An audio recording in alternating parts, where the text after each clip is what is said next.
ये पावन पौड़ी जगत गुरु गुरु नानक साहब महाराज जी वालों उचारण की गई है। इस पावन पौड़ी के विच जगत गुरु गुरु नानक साहब महाराज जी ने जो उपदेश केंद्री भाव के राही साढ़े सामने रखा है, पातशाह जी ने फरमाया है, सहजे ही सच समाया। पातशाह जी कहते जेड़ा मनुख अकाल पुरख के रस्ते के उत्ते तुरना शुरू कर दिंदा है, वो सहजे ही सुभावक ही सच दे विच समा जाता है। भाव उसके जीवन के विच एक मिकता वाली अवस्था है वो बन जाती है, जिहड़ा सच के रस्ते पर तुरना शुरू कर देवे। जेकर असीं इस गल नूं गुरबाणी दे विचों होर समझना होवे तां बाबा कबीर साहब के बड़े प्यारे बोल ने। बाबा कबीर साहब जी ने आख्या, अब तो जाए जड़ा सिंघासन मिला है सारंग पानी, राम कबीरा एक भय है कोई ना सका पछानी। बाबा कबीर साहब जी कहते कि अकाल पुरख दे विच ते मेरे विच हुण कोई बहुता अंतर नहीं रह गया, असीं एक ही हो गए।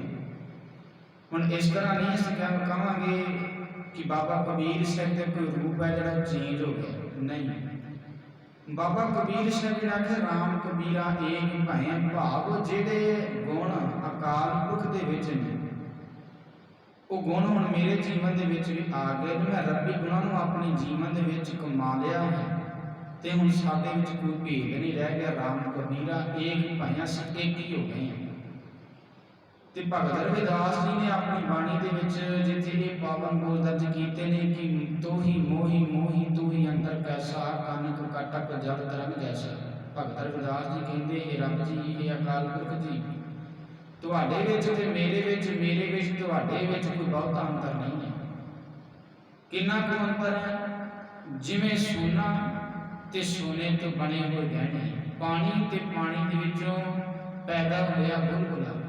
हुण बुलबुला जेकर बिनस जावे तां ओह पानी का रूप ही हो जाता है। ते भगत रविदास जी कहते तुहाडे विच ते मेरे विच कोई अंतर नहीं है। जिवें सोना ते सोने तो बने हुए गहने, जे पानी ते पानी विच पैदा होया बुलबुला। बुलबुला की है, एक हौमा है कि मैं भी अपने आप दे विच कुछ हैगा, पर जदों खत्म हो जाता बिनस जाता ना, वो पानी का रूप ही हो जाता है। ते भगत रविदास जी ने सानूं ये गल समझाई है कि हे भलिया, तू भी उस अकाल पुरख के नाल एक मिक हो जा, अकाल पुरख वाले रस्ते के उत्ते तुरना शुरू कर दे। तू भी इस अवस्था नूं अपने जीवन दे विच प्राप्त कर लै। गुरमुख की पहचान ही है कि वह सहजे ही सुभावक ही सच दे विच समा जाता है। वो गुरु वाले रस्ते के उत्ते तुरना शुरू कर दिंदा। ये गुरमुख की पहचान है। ਉਹਦੇ जीवन ਦੇ ਵਿੱਚ ਇਹ अवस्था बनी रहती है, जिस अवस्था की गल बाबा कबीर साहब ने की है कि राम कबीरा एक भय है कोई ना सका पछानी। हम बाबा कबीर साहब ने ये बोल आखे ने कि राम कबीरा एक भय है, एक होए किवें, कुछ करना तो पिया होगा, वेले बैठिया तो अवस्था बन ही गई, कुछ कीता तां अवस्था बनी है ना। हुण धन श्री गुरु नानक साहब महाराज जी ने पहली पंक्ति के विच सानूं वो समझाया है कि नुकता किहड़ा है, वो तरीका किहड़ा है, जिस तरीके दे नाल जीवन दे विच एक मिकता अकाल पुरख दे नाल हासिल की जा सकती है। जिस तो सानूं ये समझ लगनी है कि इस रब्बी गुणां नूं अपने जीवन दे विच कमाउणा किस तरह है, तां धन श्री गुरु नानक साहब महाराज जी ने पहली पंक्ति विच फरमाया, धुर करम जिन्ना कहो तुध पाया, तां तिन्नी खसम ध्याया। धुर धुर की है, गुरबाणी विच जिथे असीं पावन बोल पढ़ते हैं, धुर की बाणी आई तिन सगली चिंत मिटाई। धुर भाव धुर तो पिछले दिन ही मैं गल साझी की सी कि धुर उहनूं कहते हैं जिथों शुरुआत होई होवे, ते हुण दुनिया की शुरुआत कित्थों हुई है, अकाल पुरख तो। धुर की बाणी आई तिन सगली चिंत मिटाई, जदों अकाल पुरख की रब्बी बाणी मेरे जीवन के अंदर आई, तिन सगली चिंत मिटाई। उसने मेरे जीवन के जो चिंता है जी खत्म कर दी, जो झोले से जो संशय जी जो कर्मकांड से वहम भरम से दूर हो गए। हुण इत्थे धन श्री गुरु नानक साहब महाराज जी कहते हैं, धुर की बाणी आई तिन सगली चिंत मिटाई।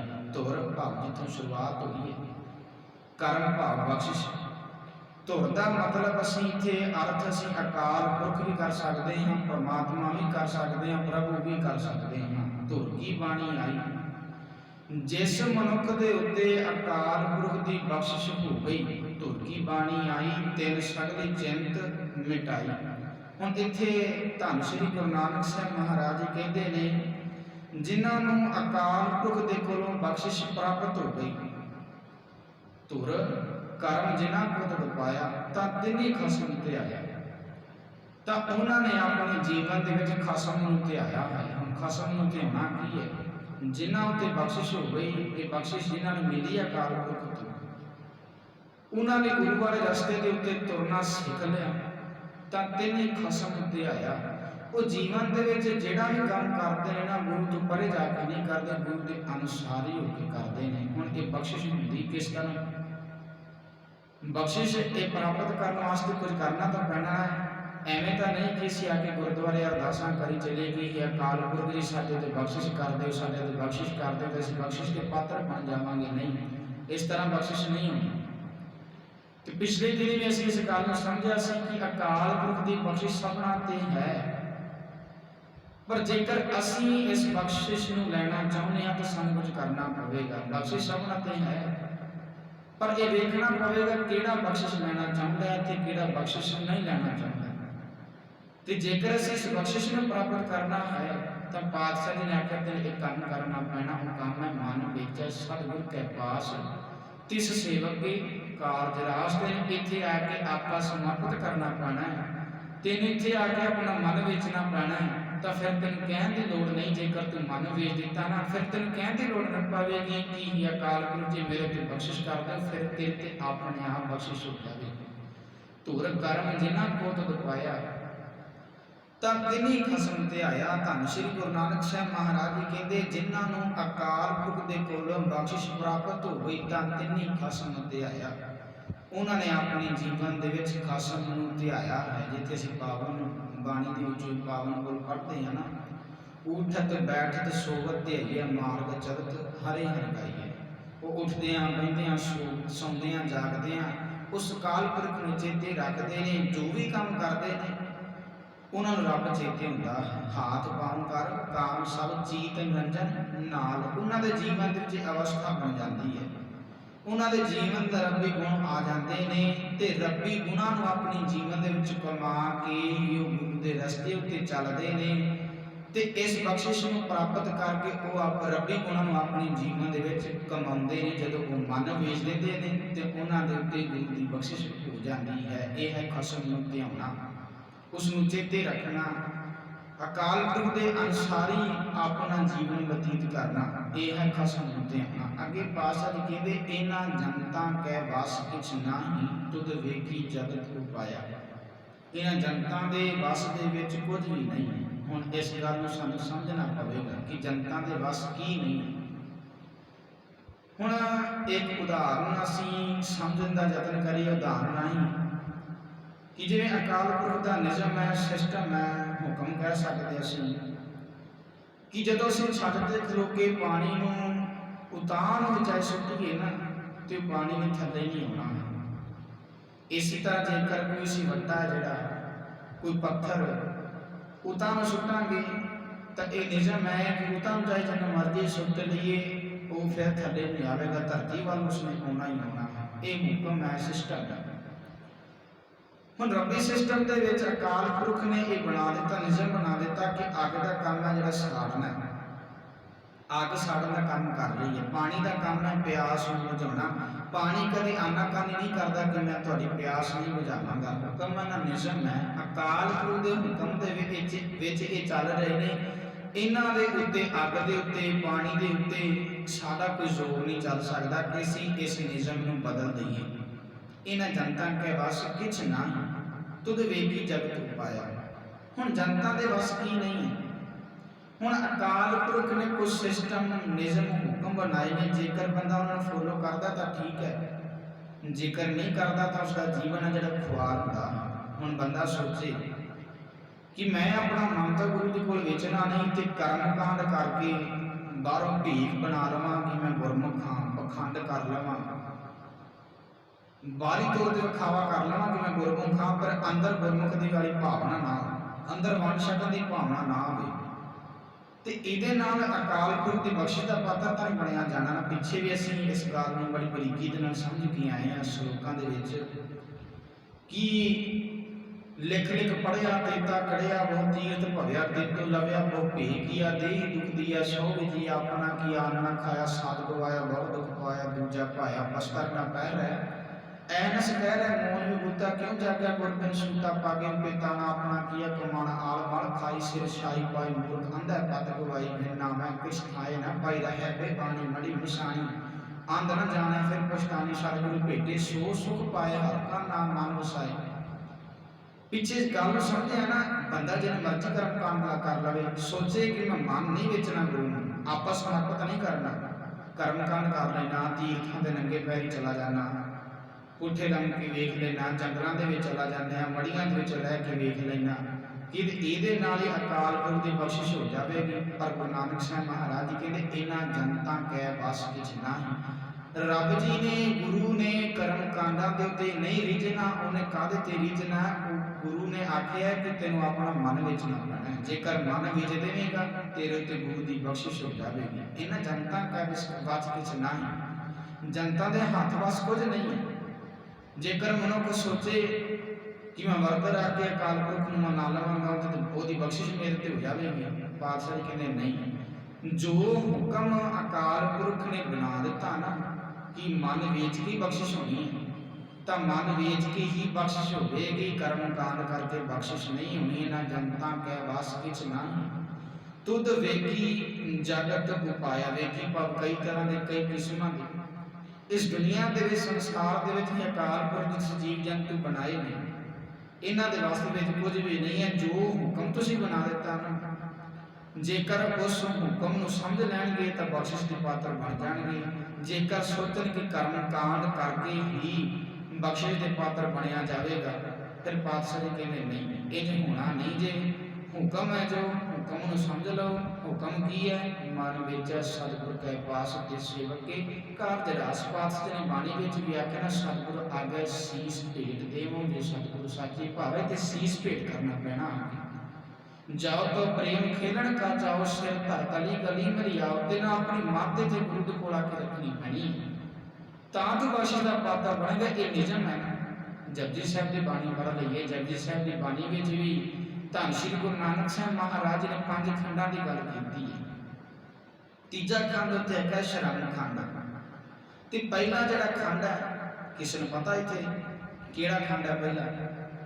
ਪਹਿਲਾ ਖੰਡ ਹੈ ਧਰਮ ਖੰਡ, ਦੂਜਾ ਹੈ ਗਿਆਨ ਖੰਡ, ਤੀਜਾ ਹੈ ਸ਼ਰਮ ਖੰਡ, ਚੌਥਾ ਹੈ ਕਰਮ ਖੰਡ ਤੇ ਪੰਜਵਾਂ ਹੈ ਸੱਚ ਖੰਡ। ਜੇਕਰ ਮਨੁੱਖ ਤੀਜੇ ਖੰਡ ਦੇ ਵਿੱਚ ਪੈਰ ਧਰ ਲਵੇ, ਸ਼ਰਮ ਖੰਡ ਉਦਮ ਕਰਨਾ ਸ਼ੁਰੂ ਕਰ ਦੇਵੇ ਗੁਰੂ ਵਾਲੇ ਪਾਸੇ, ਤਾਂ ਚੌਥਾ ਫਿਰ ਖੰਡ ਕਿਹੜਾ ਹੈ? ਕਰਮ ਖੰਡ। ਇਹਦੇ ਉੱਤੇ ਆਪਣੇ ਆਪ ਬਖਸ਼ਿਸ਼ ਹੋ ਜਾਵੇਗੀ, ਸੁਣ ਕਹਿਣ ਦੀ ਲੋੜ ਨਹੀਂ ਪਵੇਗੀ। ਜੇਕਰ ਬਖਸ਼ਿਸ਼ ਹੋ ਗਈ ਫਿਰ ਇਹ ਸੱਚਖੰਡ ਦਾ ਵਾਸੀ ਬਣ ਜਾਵੇਗਾ। 5 ਖੰਡਾਂ ਦੀ ਗੱਲ ਧੰਨ ਸ਼੍ਰੀ ਗੁਰੂ ਨਾਨਕ ਸਾਹਿਬ ਮਹਾਰਾਜ ਨੇ ਕੀਤੀ ਹੈ। ਉਦਮ ਕਰ ਆਪਣੇ ਜੀਵਨ ਦੇ ਵਿੱਚ, ਗੁਰੂ ਵਾਲੇ ਪਾਸੇ ਤੁਰਦਾ ਸਹੀ, ਫਿਰ ਤੇਰੇ ਉੱਤੇ ਬਖਸ਼ਿਸ਼ ਆਪਣੇ ਆਪ ਹੀ ਹੋ ਜਾਣੀ ਹੈ। ਫਿਰ ਤੂੰ ਸੱਚਖੰਡ ਦਾ ਵਾਸੀ ਜਿਉਂਦੇ ਜੀ ਬਣ ਜਾਏਗਾ। ਮਰਨ ਤੋਂ ਬਾਅਦ ਦੀ ਗੱਲ ਨਹੀਂ ਕੀਤੀ ਗਈ। ਤੁਧ ਵੇਖੀ ਜਗਤ ਉਪਾਇਆ, ਇੱਕ ਨਾ ਨੂੰ ਤੂੰ ਮੇਲ ਲੈ, ਇੱਕ ਆਪੋਂ ਤੋਂ ਖਵਾਇਆ। ਹੁਣ ਇੱਥੇ ਧੰਨ ਸ਼੍ਰੀ ਗੁਰੂ ਨਾਨਕ ਸਾਹਿਬ ਮਹਾਰਾਜ ਜੀ ਕਹਿੰਦੇ ਹਨ, ਇੱਕ ਨਾ ਨੂੰ ਤੂੰ ਆਪਣੀ ਨਾਲ ਮੇਲ ਲੈਣਾ ਤੇ ਕਈਆਂ ਨੂੰ ਤੂੰ ਆਪਣੇ ਆਪ ਤੋਂ ਬੁਝਾ ਦੇਣਾ। ਹੁਣ ਰੱਬ ਮਤ ਭੇਦ ਤਾਂ ਨਹੀਂ ਕਰਦਾ, ਉਹ ਤਾਂ ਨਿਰਵੈਰ ਹੈ, ਨਾ ਕਿਸ ਨਾਲ ਵੈਰ ਤਾਂ ਨਹੀਂ ਕਰਦਾ। ਹੁਣ ਇੱਥੇ ਉਹੀ ਫਾਰਮੂਲਾ ਜਿਹੜਾ ਫਿੱਟ ਹੋਵੇਗਾ, ਜਿਵੇਂ ਅਸੀਂ ਪਿੱਛੇ ਹੀ ਸਮਝ ਕੇ ਆਏ ਸੀ ਸ਼ਲੋਕ ਦੇ ਵਿੱਚ, ਇਹ ਜਗ ਸੱਚਾ ਹੈ ਕੀ ਹੈ ਕੋਠੜੀ ਸੱਚੀ ਕਾ ਵਿੱਚ ਵਾਸ, ਇੱਕ ਨਾ ਹੁਕਮ ਸਮਾਏ ਇੱਕ ਨਾ ਹੁਕਮੇ ਕਰੇ ਵਿਨਾਸ਼। ਜਿੱਥੇ ਵੀ ਇਹ ਗੱਲ ਆਵੇ ਨਾ ਕਿ ਕਈਆਂ ਨੂੰ ਤੂੰ ਆਪਣੇ ਨਾਲ ਮੇਲ ਦੇਣਾ ਤੇ ਕਈਆਂ ਨੂੰ ਛੋੜ ਦੇਣਾ, ਬੁਝਾ ਦੇਣਾ, ਉੱਥੇ ਉਹੀ ਫਾਰਮੂਲਾ ਜਿਹੜਾ ਰੈੱਡ ਲਾਈਟ ਵਾਲਾ ਗ੍ਰੀਨ ਲਾਈਟ ਵਾਲਾ ਜਿਹੜਾ ਫਿੱਟ ਹੋਵੇਗਾ। ਅਕਾਲ ਪੁਰਖ ਦਾ ਹੁਕਮ ਹੈ ਜਿਹੜਾ, ਉਹ ਦੋਵਾਂ ਪਾਸੇ ਹੀ ਹੈ। ਬੰਦੇ ਨੂੰ ਚੰਗੇ ਦਾ ਵੀ ਪਤਾ ਹੈ ਤੇ ਮਾੜੇ ਦਾ ਵੀ ਪਤਾ ਹੈ। ਚੰਗੇ ਵਾਲੇ ਪਾਸੇ ਤੁਰ ਪਵੇਗਾ ਤੇ ਚੰਗੇ ਫਲ ਦੀ ਪ੍ਰਾਪਤੀ ਹੋ ਜਾਵੇਗੀ, ਮਾੜੇ ਵਾਲੇ ਪਾਸੇ ਤੁਰੇਗਾ ਮਾੜੇ ਫਲ ਦੀ ਪ੍ਰਾਪਤੀ ਹੋ ਜਾਵੇਗੀ। ਜੇ ਉਹਦੇ ਰਸਤੇ ਤੇ ਤੁਰੇਗਾ ਨਾ, ਜਿੱਧਰ ਤੁਰ ਪਿਆ ਉਹੋ ਜਿਹਾ ਫੈਸਲਾ ਅਕਾਲ ਪੁਰਖ ਦਾ ਅੱਗੇ ਖਲੋਤਾ ਹੋਇਆ ਹੈ। ਜਿਹਾ ਬੀਜੈ ਸੋ ਲੁਣੈ ਕਰਮਾ ਸੰਧੜਾ ਖੇਤ। ਜੇਕਰ ਇਹ ਹੁਕਮ ਨੂੰ ਸਮਝ ਕੇ ਤੁਰੇਗਾ, ਜੀਵਨ ਦੇ ਵਿੱਚ ਕੋਈ ਕਠਿਨਾਈਆਂ ਨਹੀਂ, ਕੋਈ ਮੁਸ਼ਕਲ ਨਹੀਂ ਹੈ। ਜੇਕਰ ਹੁਕਮ ਨੂੰ ਨਹੀਂ ਸਮਝਦਾ, ਹੈ ਅਕਾਲ ਪੁਰਖ ਦਾ ਬਣਾਇਆ ਸਿਸਟਮ ਇਹ ਦੋਵੇਂ, ਜੇਕਰ ਨਹੀਂ ਸਮਝਦਾ ਤਾਂ ਜੀਵਨ ਦੇ ਵਿੱਚ ਖੁਆਰੀ ਕਰਨੀ ਪੈਂਦੀ ਹੈ। ਹੁਣ ਜਿਵੇਂ ਜੱਜ ਬੈਠਾ ਕੁਰਸੀ ਦੇ ਉੱਤੇ, ਜੱਜ ਜਦੋਂ ਫੈਸਲਾ ਸੁਣਾਉਂਦਾ, ਕੋਈ ਆਪਣੇ ਕੋਲੋਂ ਫੈਸਲਾ ਨਹੀਂ ਸੁਣਾਉਂਦਾ। ਹੁਣ ਮੈਂ ਇੱਥੇ ਇਮਾਨਦਾਰ ਜੱਜ ਦੀ ਗੱਲ ਕਰ ਰਿਹਾ, ਭਾਰਤ ਦੇ ਵਿਕੇ ਹੋਏ ਜੱਜਾਂ ਦੀ ਗੱਲ ਮੈਂ ਨਹੀਂ ਕਰ ਰਿਹਾ, ਇੱਥੇ ਦੇ ਜੱਜ ਵੀ ਵਿਕੇ ਹੋਏ ਨਾ। ਇਮਾਨਦਾਰ ਜੱਜ ਦੀ ਗੱਲ ਕਰ ਰਹੇ, ਕਿਉਂਕਿ ਇੱਥੇ ਅਸੀਂ ਇਮਾਨਦਾਰ ਜੱਜ ਦੀ ਗੱਲ ਕਰਕੇ ਅਸੀਂ ਧਰਮ ਦੀ ਕਚਹਿਰੀ ਦੇ ਨਾਲ ਇਸ ਨੂੰ ਜੋੜਨਾ ਹੈ। ਇਮਾਨਦਾਰ ਜੱਜ ਜਦੋਂ ਫੈਸਲਾ ਸੁਣਾਉਂਦਾ ਨਾ, ਆਪਣੇ ਕੋਲੋਂ ਨਹੀਂ ਸੁਣਾਉਂਦਾ, ਪਹਿਲਾਂ ਜਿਨ੍ਹਾਂ ਦੀ ਆਪਸ ਵਿੱਚ ਲੜਾਈ ਹੁੰਦੀ ਹੈ ਨਾ, ਦੋਵਾਂ ਧਿਰਾਂ ਦੇ ਪਹਿਲਾਂ ਪੱਖ ਸੁਣਦਾ ਹੈ, ਫਿਰ ਫੈਸਲਾ ਕਰਦਾ ਹੈ ਕਿ ਇਹਦੀ ਕੀ ਵਿਚਾਰ ਹੈ, ਇਹਦੀ ਕੀ ਗਲਤੀ ਹੈ, ਇਹਦੀ ਕੀ ਗਲਤੀ ਹੈ। ਦੋਵਾਂ ਚੀਜ਼ਾਂ ਨੂੰ ਸਾਹਮਣੇ ਰੱਖਦਾ ਫੈਸਲਾ ਸੁਣਾਉਂਦਾ। ਹੁਣ ਧਰਮ ਦੀ ਕਚਹਿਰੀ ਜਿਹੜੀ ਸਾਡੇ ਅੰਦਰ ਲੱਗੀ ਹੈ ਨਾ, ਜਿੱਥੇ ਸਾਡਾ ਕੇਸ ਚੱਲ ਰਿਹਾ ਤੇ ਅਕਾਲ ਪੁਰਖ ਜੱਜ ਹੈ, ਇੱਥੇ ਸਾਡੀ ਜਿਹੜੀ ਫਾਈਲ ਹੈ ਨਾ, ਕਰਮਾਂ ਦੀ ਵੇਖੀ ਜਾਣੀ ਹੈ। ਜਿਹਦੇ ਕਰਮ ਚੰਗੇ ਨੇ ਉਹਦਾ ਠੀਕ ਹੈ, ਬਰੀ ਹੋ ਜਾਂਦਾ ਹੈ। ਜਿਹਦੇ ਕਰਮ ਚੰਗੇ ਨਹੀਂ, ਉਹਦਾ ਜੀਵਨ ਖੁਆਰ ਹੋ ਜਾਂਦਾ ਹੈ। ਜਿਸ ਨੂੰ ਅਕਾਲ ਪੁਰਖ ਜੱਜ ਨੇ ਬਰੀ ਕਰ ਦਿੱਤਾ, ਉਹਦਾ ਜੀਵਨ ਚੜ੍ਹਦੀ ਕਲਾ ਵਾਲਾ ਬਣ ਗਿਆ, ਤੇ ਜਿਸ ਨੂੰ ਬਰੀ ਨਹੀਂ ਕੀਤਾ, ਜਿਹਦੇ ਕਰਮ ਵੀ ਚੰਗੇ ਨਹੀਂ ਹੈਗੇ, ਤਾਂ ਉਹ ਜੀਵਨ ਦੇ ਵਿੱਚ ਖੁਆਰ ਹੁੰਦਾ। ਹੁਣ ਇੱਥੇ ਧੰਨ ਸ਼੍ਰੀ ਗੁਰੂ ਨਾਨਕ ਸਾਹਿਬ ਮਹਾਰਾਜ ਜੀ ਕਹਿੰਦੇ, ਇੱਕ ਨਾ ਨੂੰ ਤੂੰ ਮੇਲ ਲੈ, ਇੱਕ ਆਪੋ ਤੁਧ ਖੁਆਇਆ। ਹੁਕਮ ਅਕਾਲ ਪੁਰਖ ਦੇ ਦੋਵਾਂ ਪਾਸੇ, ਜਿਸ ਪਾਸੇ ਬੰਦਾ ਤੁਰ ਪਵੇਗਾ, ਉਹੋ ਜਿਹਾ ਅਕਾਲ ਪੁਰਖ ਦਾ ਫੈਸਲਾ ਅੱਗੇ ਖਲੋਤਾ ਆ। ਇੱਕ ਨਾ ਨੂੰ ਤੂੰ ਮੇਲ ਲੈ, ਇੱਕ ਆਪੋ ਤੁਧ ਖੁਆਇਆ। ਗੁਰ ਕਿਰਪਾ ਤੇ ਜਾਣਿਆ, ਜਿੱਥੈ ਤੁਧ ਆਪ ਬੁਝਾਇਆ। ਹੁਣ ਧੰਨ ਸ਼੍ਰੀ ਗੁਰੂ ਨਾਨਕ ਸਾਹਿਬ ਮਹਾਰਾਜ ਕਹਿੰਦੇ ਹਨ ਕਿ ਗੁਰੂ ਦੀ ਕਿਰਪਾ ਸਦਕਾ ਹੀ ਅਕਾਲ ਪੁਰਖ ਦੇ ਇਸ ਸਿਧਾਂਤ ਨੂੰ ਜਾਣਿਆ ਜਾ ਸਕਦਾ ਹੈ। ਇਹ ਅਕਾਲ ਪੁਰਖ ਨੇ ਸਾਨੂੰ, ਗੁਰੂ ਨੇ ਸਮਝਾਉਣਾ ਹੈ ਕਿ ਤੈਨੂੰ ਆਪਣਾ ਮਨ ਵੇਚਣਾ ਪੈਣਾ, ਇੱਥੇ ਆ ਕੇ ਤੈਨੂੰ ਕਰਮ ਕਾਂਡ ਛੱਡਣੇ ਪੈਣੇ, ਫਿਰ ਤੂੰ ਗੁਰੂ ਦੀ ਬਖਸ਼ਿਸ਼ ਦਾ ਪਾਤਰ ਬਣਾ। ਇਹ ਗੁਰੂ ਨੇ ਸਾਨੂੰ ਸਮਝਾਉਣਾ ਹੈ। ਗੁਰ ਕਿਰਪਾ ਤੇ ਜਾਣੇ, ਜਿੱਥੇ ਤੁਧ ਆਪ ਬੁਝਾਇਆ, ਇਸ ਦੀ ਸਮਝ ਗੁਰੂ ਆਪ ਹੀ ਬਖਸ਼ਦਾ ਹੈ। ਜਿੱਥੇ ਤੁਧ ਆਪ ਬੁਝਾਇਆ, ਇਸ ਦੀ ਸਮਝ ਗੁਰੂ ਨੇ ਬਖਸ਼ਣੀ ਹੈ ਕਿ ਜੇ ਤੂੰ ਬਖਸ਼ਿਸ਼ ਦਾ ਪਾਤਰ ਬਣਨਾ ਚਾਹਣਾ ਤਾਂ ਆਪਣਾ ਮਨ ਵੇਚ ਦੇ, ਕਰਮ ਕਾਂਡ ਛੱਡ ਦੇ। ਤੇ ਜਦੋਂ ਤੂੰ ਬਖਸ਼ਿਸ਼ ਦਾ ਪਾਤਰ ਬਣ ਗਿਆ, ਜਦੋਂ ਬਖਸ਼ਿਸ਼ ਤੇਰੇ ਉੱਤੇ ਹੋ ਗਈ ਨਾ, ਗੁਰ ਕਿਰਪਾ ਤੇ ਜਾਣਿਆ, ਜਿੱਥੇ ਤੁਧ ਆਪ ਬੁਝਾਇਆ, ਸਹਿਜੇ ਸੱਚ ਸਮਾਇਆ। ਜਦੋਂ ਬਖਸ਼ਿਸ਼ ਹੋ ਗਈ, ਫਿਰ ਤੂੰ ਸੁਭਾਵਕ ਹੀ ਸੱਚ ਦੇ ਵਿੱਚ ਸਮਾ ਜਾਏਗਾ। ਤੂੰ ਇੱਕ ਮਿਕਤਾ ਅਕਾਲ ਪੁਰਖ ਦੇ ਨਾਲ ਹਾਸਲ ਕਰ ਲਵੇਂਗਾ, ਫਿਰ ਤੂੰ ਕਰਮ ਕਾਂਡ ਛੱਡ ਦੇਵੇਂਗਾ। ਤੂੰ ਮਨ ਮਗਰ ਲਾ ਕੇ ਕੰਮ ਨਹੀਂ ਕਰੇ, ਗੁਰੂ ਦੇ ਅਨੁਸਾਰੀ ਹੋ ਕੇ ਆਪਣਾ ਜੀਵਨ ਹੈ ਜਿਹੜਾ ਉਹ ਬਤੀਤ ਕਰੇਗਾ। ਇਸ ਪਾਵਨ ਪੌੜੀ ਦੇ ਵਿੱਚ ਧੰਨ ਸ਼੍ਰੀ ਗੁਰੂ ਨਾਨਕ ਸਾਹਿਬ ਮਹਾਰਾਜ ਜੀ ਨੇ ਇਹ ਸਮਝਾਉਣ ਦਾ ਯਤਨ ਕੀਤਾ ਹੈ ਕਿ ਸਹਿਜੇ ਹੀ ਸੱਚ ਸਮਾਇਆ। ਜਿਹੜਾ ਮਨੁੱਖ ਅਕਾਲ ਪੁਰਖ ਦੇ ਰਸਤੇ ਤੁਰਨਾ ਸ਼ੁਰੂ ਕਰ ਦਿੰਦਾ ਹੈ, ਉਹ ਸਹਿਜੇ ਸੁਭਾਵਕ ਸੱਚ ਦੇ ਵਿੱਚ ਸਮਾ ਜਾਂਦਾ ਹੈ। ਉਹ ਅਕਾਲ ਪੁਰਖ ਦੇ ਨਾਲ ਇੱਕ ਮਿਗਤਾ ਹਾਸਲ ਕਰ ਲੈਂਦਾ ਹੈ, ਇਸ ਅਵਸਥਾ ਨੂੰ ਪ੍ਰਾਪਤ ਕਰ ਲੈਂਦਾ ਹੈ। ਰਾਮ ਕਬੀਰਾ ਏਕ ਭਏ ਹੈ ਕੋਈ ਨਾ ਸਕੈ ਪਛਾਨੀ। ਜੇਕਰ ਅਸੀਂ ਵੀ ਇਸ ਅਵਸਥਾ ਨੂੰ ਪ੍ਰਾਪਤ ਕਰਨਾ ਹੈ ਤਾਂ ਸਾਨੂੰ ਵੀ ਆਪਣਾ ਮਨ ਜਿਹੜਾ ਉਹ ਗੁਰੂ ਨੂੰ ਸੌਂਪਣਾ ਪੈਣਾ ਹੈ।